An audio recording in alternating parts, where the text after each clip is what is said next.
Hi, my name is Brandon Witchus, and I'm doing my presentation on Maria Perez. Now, I chose this person because I didn't have a lot of family that to choose from, but my wife did. So I decided to do this paper on her great-grandmother. When she was born, her family was uneducated and poor, so they don't know exactly the date of birth, but she believes it was around November 22nd, 1922. And this would put her at roughly 92 years old. So she has a lot of history and experience dating very long ago. When she was born, she was the second oldest of 7, and she was born in Eliko, Michoacán. I know I'm butchering that.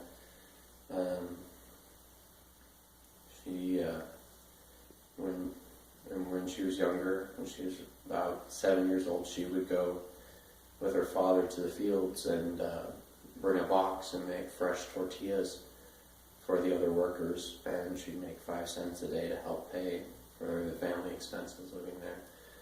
When she turned 15, she ended up getting pregnant with my wife's grandmother, Celia, and because she got pregnant out of wedlock, her family went ahead and disowned her and kicked her out of her home.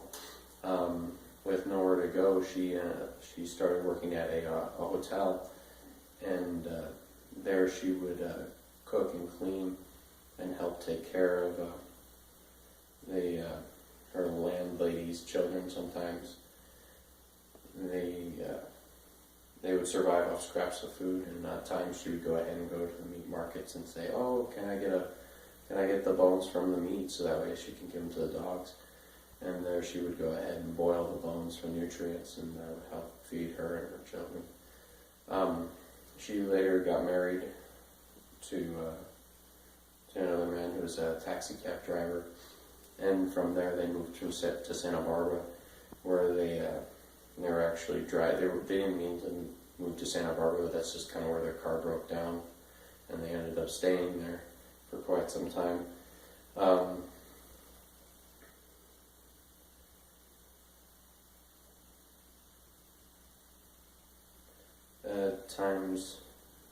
Times were very tough for them, just trying to find oddball jobs and everything.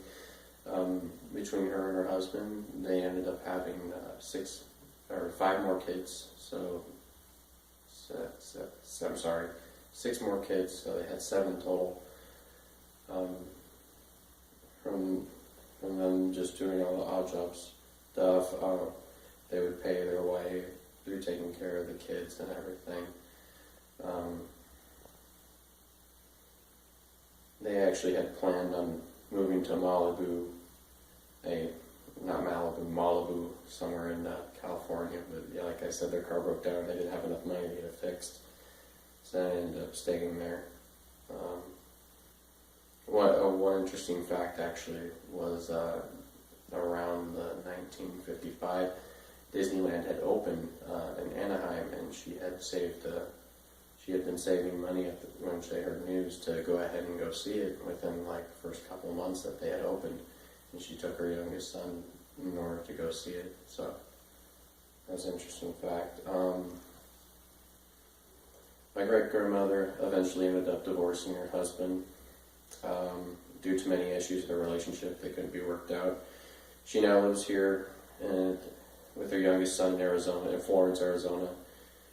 She loves her family. She's very much alive. She's always doing her little aerobic exercises in the morning. She doesn't take any medication, any prescribed, any heavy medication at all.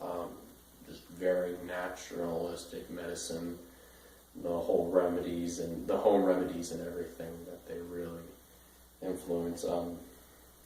She ended up she doesn't know the exact numbers, but she has 7 children, over 40 grandchildren, and 92 great-grandchildren, and 2 great-great-grandchildren, which happen to be my own bundles of joy. She comes often, always.